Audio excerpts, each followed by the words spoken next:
Hey guys, this is the S-33 Tiger tank. This is one half of the project to upgrade to hobby grade electronics and transmitter. It's pretty much done. The only other thing that's going to happen later that's major is I'm going to put in a servo for gun elevation control. Other than that, it's all set. So I'm going to do this video in two parts. I'm going to cover the interior of the S-33 and all the stuff that's been done in there. I've got three other pieces of info for you guys. Then I'm going to end this video. I'll button everything up. I'll do another video and go over all the external modifications to the S-33. I'll cover the radio and then we'll see how it runs. Okay, so starting with the electronics, I'm using all boards from Kevin Granham at RC Tanks Australia, and Kevin's been really great about the whole deal. He's got great customer service. He really knows his stuff. He's got good prices. A lot of it was free shipping.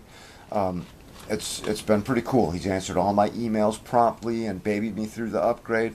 He really does provide good tech support. He's got great tutorial videos. I basically can't say enough good stuff about it. So anyway, I started out with a board called the Dragon in this tank, and all that does is get rid of the track recoil, which a lot of guys want to do. It was like 20 bucks, 15, 20 bucks. It was free shipping. I put it in, it got rid of the track recoil, exactly what I wanted it to do. Then I decided to go to the hobby grade. Now the Dragon is now in the Panzer IV, so this has got the, I guess the next generation for the Dragon. It's called the Komodo. This is the Komodo Plus. That's anti-track recoil. That's underneath the next board, which is the RC2TG. This gives me control with my 9X radio over my tank. It's really easy to put in. It's just got the power from the switch plugs into the RC2TG. It's got a jumper that goes back to the MFU. You got to hook up your receiver. That's it.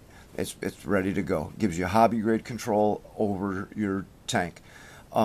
That's the receiver, the 8-channel receiver for the 9X.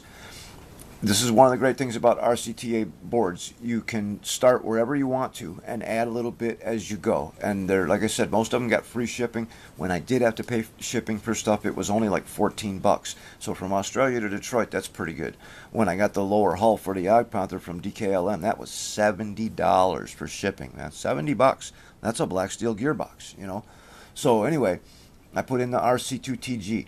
That goes to the receiver and to the MFU. Then I wanted to be able to control the volume of my tank from my transmitter. So I got a Viper.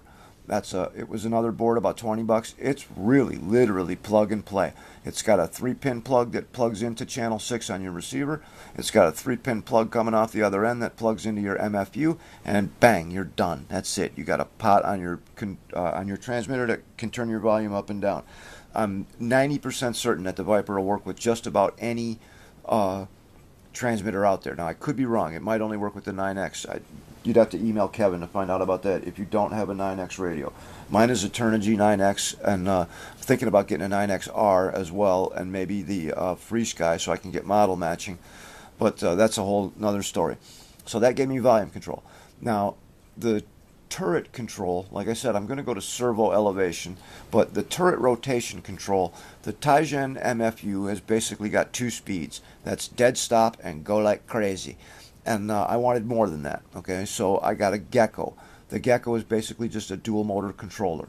I wired it in. You'll see a lot of this. I wired it in with a plug, with a JST plug, male and female, so that I can disconnect it.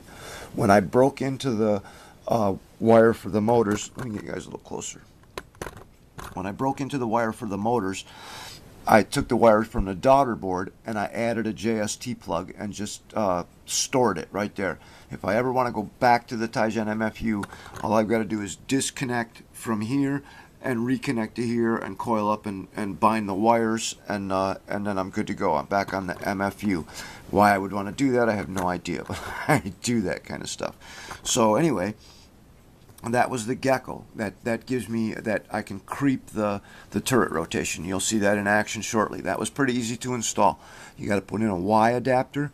It plugs into the signal channel on your receiver. It plugs into the RC2TG, and it plugs into the Gecko. Then you run receiver power to power the microprocessor in the Gecko, and this pin right here is battery voltage, because I wasn't happy with the turret rotation speed that I got from the 5-volt receiver voltage, so I went to the straight battery voltage. All that required was to tap in to the positive wire coming from the on-off switch. I ran a 22 gauge wire over, and it's got one BV plus pin on the Gecko board. I just put on a single point connector end and plugged it in, and that's it. I've already got my ground from my receiver power, and that's it. You got the signal wire, and you'll see in the next video how well it controls the turret. I also got the relay. It was only $5, less even. It was like $4.80, and what that does is I can now turn my smoke unit on and off from my transmitter. And I have it set so that when the tank comes on, the smoke unit is on, and I have to turn the smoke unit off if I want to. But you can set it either way. You can set it so that when you turn the tank on, the smoke is off, and it only comes on when you tell it to. Let's see, what else did we do? We went to LiPo batteries. Okay, now Eric Edwards was huge help on that. He was just great about helping me find these. This is I got it from Hobby King. This is a zippy 5,000 milliamp LiPo battery that I got for like, I got it from the international warehouse for $13. From the U.S. warehouses, they're like $15. It'll give me about an hour of runtime. And I mean, for an Onyx 3000 NIM battery, I'm paying $22 at my local hobby shop. For $13, I got a 5,000 LiPo. Now, I like to put in a port for battery voltage, and that's what I've got right here. It's just a JST pin or plug. It's soldered and shrink tubed into the wire coming directly from the battery. Now what I've also got is another JST plug that I have removed the pins from, and I plug it in there just as a safety, because if not, the two metal pins in there are kind of semi-exposed, and I don't want to take any chances, so I put a plug in there just so they couldn't touch anything.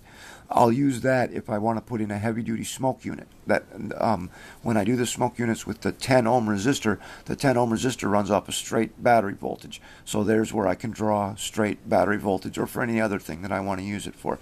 The LiPos have worked out really good. I got the low voltage alarm, picked up the chargers. One thing about these 5,000 milliamp batteries is that basically the Tiger 1 is the only tank they'll fit in. They will not fit in any tank that has a battery box and the door on the bottom of the tank that you put the battery into. They're just too big. So I'm currently getting some different batteries for those. They'll be smaller, but they won't be 5,000 milliamps. I'm looking at the 2200s. They'll give me 30 minutes of runtime. I don't see anything wrong with that. I might try to get like a 3000 or a 4200. I'll just have to see how it goes. I'm also going to get different low voltage alarms that are also battery checkers that have got a digital readout that will display the cell voltage and the total battery pack voltage. And that's pretty much everything we've done in there. We got the Gecko, the relay, the RC2TG, the Komodo, the Viper, the LiPo battery upgrade. Oh yeah, slip ring. I put in a slip ring. I did this a while back. I did a separate video on that. I got the slip ring from I think Oz Armor, but you can get slip ring plugs like this on eBay for $4 or $5. You know, the only thing I got from Oz Armor was a turret ring that had the teeth already filed off, and you know, I can do that myself. And their kit was like $20 plus shipping from Australia, which is no joke. That's why I'm so glad Kevin's got free shipping on most of his stuff. So that's pretty much the inside of the S33. I won't say that it was easy or simple.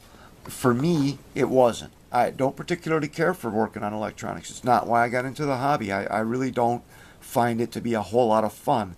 However, I know what I want my tanks to do when the weather breaks, and I can get them out to the tank trail. And in order to get them to do what I want to, this has to be done. So it's kind of like a, you know, a necessary evil. But it's done now, and Kevin helped me through it, and I'm really happy that I did it. I'd do it again in a minute. So anyway, I said I had 3 other pieces of information for you. One of them is on an upcoming project that I'm going to do. Now, the thread on this one has already started. It was started by Rex. It's called the M41AA Bulldog 6x6. And basically what we're going to do is I've got 2 M16 anti-aircraft half-tracks with the quad 50s in them. Now I'm going to take one of these and convert it to an M3 or maybe an M5 or maybe one of the other 10,000 variations that there is, and that means the quad 50s are going to come out. The quad 50s are going to get mounted on top of a Walker Bulldog. Now Rex did his on a 6-wheel drive vehicle. I'm going to do mine on the tracked lower hull of the Walker Bulldog. In order to do it, I'm going to get a separate Walker Bulldog hull top. I just made the deal for that today. And I'll do the whole conversion on the other hull top, and I'll keep this hull top intact. And that way I can just swap back and forth for the hull tops, and I'll go from a regular Walker Bulldog to an anti-aircraft Walker Bulldog that was never actually produced, but it's a really cool project, you know.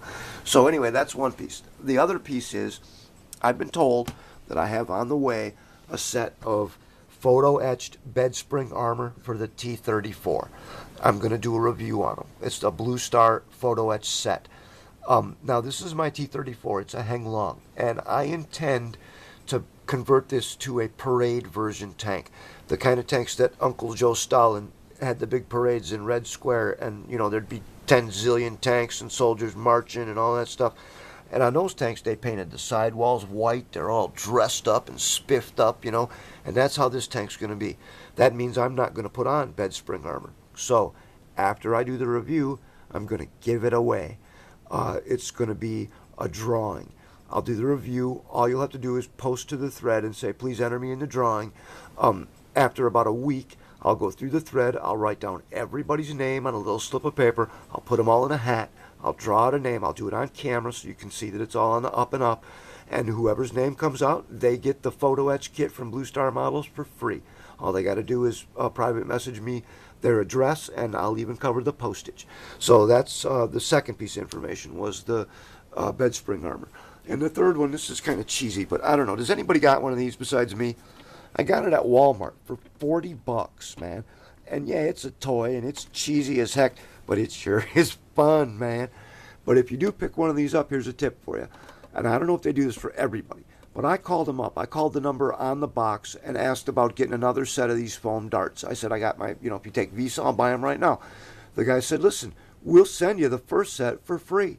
So, I mean, they've been paid the postage. I got a free set of foam darts for it, and that's been able to last me since then. I haven't had to buy another set. Thought that was pretty cool.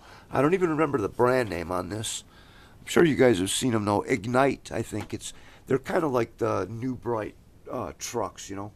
But anyway, those are the pieces of info I had for you. That's where we're at with the hobby grade Airsoft. I've also got the hobby grade IR. When that gets done, I'll do a video on that. So now I'll button everything up, and we'll proceed from there. See ya next time.